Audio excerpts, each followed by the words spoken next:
Let's shoot a pic.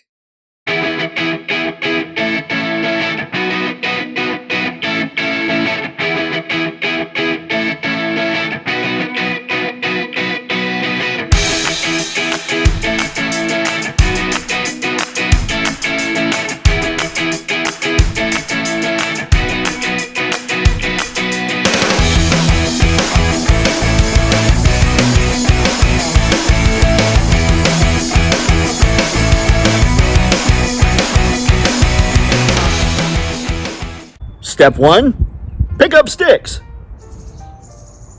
And maybe some stones.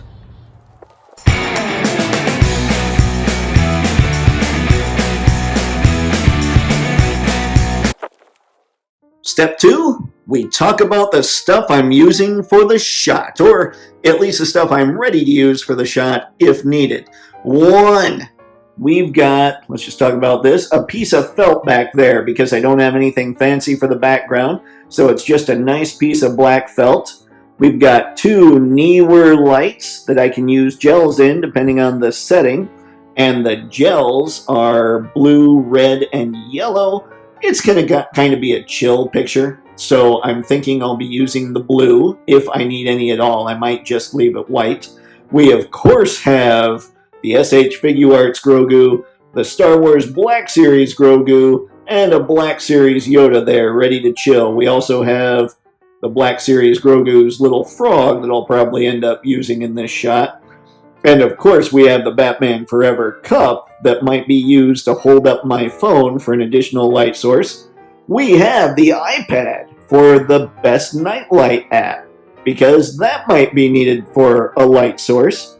Let's see. Let's make sure I don't miss anything.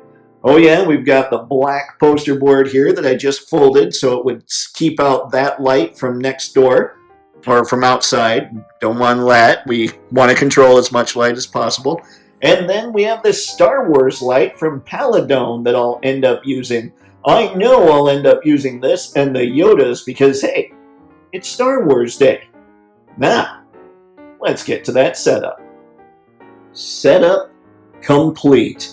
Now, in most of these, I show everybody how I end up setting these things up.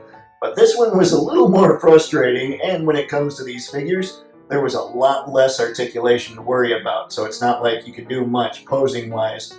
But there's pretty much your focus. It's going to be on these 3 dudes. Might think of maybe Planet Yoda, I don't know, since we got a couple Grogus hanging out, chasing the frog, why not? The real deal there. I would love an SH Figuarts Yoda, but I don't want to spend $200 or $300 on the aftermarket. So, I'm good with the Black Series for now. We've got the Star Wars logo that's going to be kind of diagonal a little bit in the background. We've got all this stuff. Don't worry, you won't see my other lens that's there helping hold up that. You also won't see this little Yeti coffee mug holding up the Star Wars sign because I'm going to light this thing a little differently. So, let's get to that part. And this is the final setup with this bad boy. There were adjustments that had to be made while I was doing some of the lighting, just slight tweaks. Had to angle the sign just a little more. Still have the Yeti in there, of course. We have the Batman mug, which held the phone. I did actually already snap the picture. But this is the way the lighting is set up. Really, it's just the Star Wars light. It is the cyan. I did use blue over there, over the Neewer, though it's kind of hard to tell. I had someone hold a light over Yoda's head a little bit because it was a little dark. So they were holding their phone, their light from their phone over his head. And then, like I said, just leaned my camera phone right against the glass there. And that was it. So the next thing you're going to see is the picture. And here it is, straight out of the camera, with all the lighting, with the setup, with all the stuff, with all the Freud Laban, we're good. We got that good to go. We're ready now to throw it in Photoshop. So I'm going to throw it in Photoshop. I'm going to get the final image done. And then I'm going to go out and I'm going to come back and show you exactly what I did. So let's get to that part. And here's the completed image with all the edits that I wanted to make. Now we're going to go over all those edits so I can show you exactly what I did. Now first off, you see on the right hand side, there's the color adjustments folder. Now you don't need a folder. The reason I put it in the folder is, just like any other folder, help keep things organized for me. So let's drop it down and we'll go through all these adjustment layers that I use. Now the beauty of adjustment layers is when you use those, you're not actually damaging the original file, the original layer. You're leaving that exactly how it is. And you're making just these little tweaks to the whole thing. And when you get done, if you don't like the tweaks, you can just use sliders and move things around until you get something you like, again, without damaging the original layer. It's pretty sweet. I like it. So let's first start with the curves layer. Now, when it comes to why I use the curves layer, it's because I like the lighter areas of the photo to be more red and orange, and the darker areas to be more cyan and blue. So here it is. Here's the window. Now, if you click the hand here, and then you drop down to the red, and you hold down Alt, and you hold down the button on your mouse, the left-hand side button on your mouse, make sure you find a light-ish area. Do not do perfectly white or it won't work. So I found a fairly light area. I'm holding down Alt, clicking on the mouse pad, and dragging up. And there you go. You can see it's making the lighter stuff a little redder. Obviously, that's a little red. I already have it how I want, so I'm going to hit Command-Z to get out of that. But that's an idea of how you do it. And then in order to go with the more cyan, you find a darker area on the picture. Again, just like you don't want pure white, you also don't want pure black when it comes to the cyan. So here's a fairly dark area right on the tree stump here. Hold down Alt again, click, and drag down. And you can see the darker is getting cyan. So that's how curves work. That was just the red channel. I did the same thing with the blue channel where I got a little bit of blue in there, not too much though, and I got a little bit of yellow in there. So there you go, that's curves. So we'll leave that on. Now levels, all levels does is it makes the lights lighter and the darks darker. So that's easy enough. You click on this, you drag it, you get a lot lighter.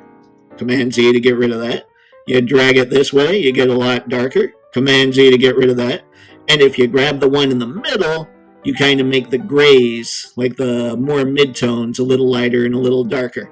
Levels is something I like. It helps add a little bit of drama, I would say. It makes it so it kind of gives the picture a little more contrast without needing to go to the brightness and contrast route. So now the 3 hues and saturation adjustments I had to make. One of them, let's hide here, was this bottom one. It was the tree bark. I didn't like all the magenta that was going on there. So that's what you've got. Without it is some magenta. Hue and saturation on. All I did was I changed the hue. And if in simpler terms, changing the hue is just changing the color. Oops. But I had obviously just selected that area first. And so there was that. And then we come to Yoda himself. Somehow Yoda got really red straight out of the camera. So I had to make a selection around him. Same deal with the hue and saturation. I just went in.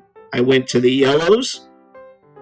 I'm sorry, I went to the reds because that's what it was.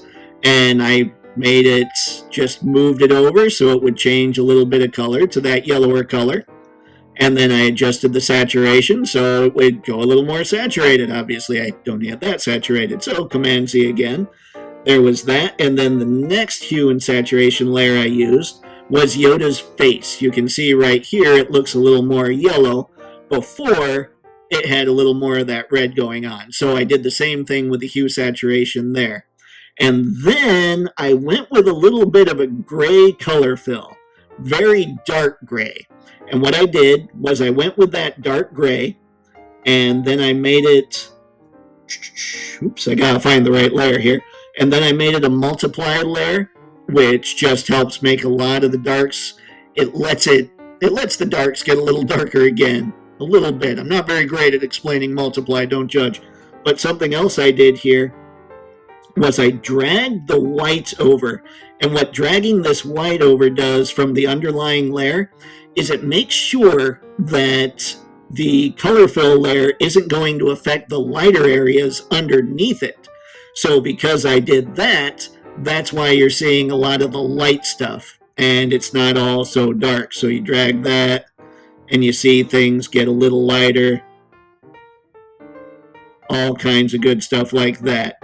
And that's basically what went on with the color fill layer. And after that, I just put it all in a folder, and that's what I got. So, yeah, that's that. So that's all I've got for this one, folks. Leave a comment below. Let me know what you did to celebrate Star Wars Day. And in the product description below, I'll be sure to have all the links of all the figures and everything else you saw in this video, with the exception of the sticks and stones that I found in the backyard. So if you're after any of that, just follow the links, get what you want. And even if you're not after any of that, follow those links, because that's what's going to help out the channel. So it's going to take you to Amazon if you're shopping there anyway, and you need a smoke detector because Aunt Edna volunteered to come over and cook dinner, or you need earplugs for that upcoming family reunion, or even kitty litter so that you'll avoid that surprise you might find in your shoe, click those links below. And that's all I've got for this one. So have fun, happy snapping, and may the 4th be with you.